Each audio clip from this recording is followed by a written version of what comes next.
ஜாவாஸ்கிரிப்ட்னு ஒரு லாங்குவேஜ் கேள்விப்பட்டிருப்பீங்க. இப்போ சடன்லி பார்த்தீங்கன்னா அதே வார்த்தை வந்து ES6ன்னு சொல்லுவாங்க. அது ஏன் அப்படின்னு நினைக்க வச்சுருங்களேன். ஏன் ஜாவாஸ்கிரிப்ட் திடீர்னு ES6ன்னு மாற்றினாங்கன்னு. ஆக்சுவலாக அது ஒரு பெரிய ஸ்டோரியே இருக்குது.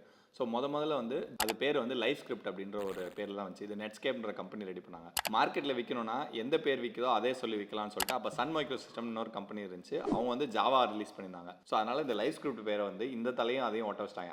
உடல் இந்த தலையோடு இணைய போகிறது. இங்க வந்து ஜாவா எடுத்து ஸ்கிரிப்டை போட்டு ஜாவா ஸ்கிரிப்ட்னு போட்டாங்க. சரிங்களா? அப்படி தான் ஜாவா ஸ்கிரிப்ட் பேர் வந்துச்சு. ஸோ ஜாவா ஸ்கிரிப்ட்டுக்கும் ஜாவாவுக்கும் சம்பந்தமே கிடையாது.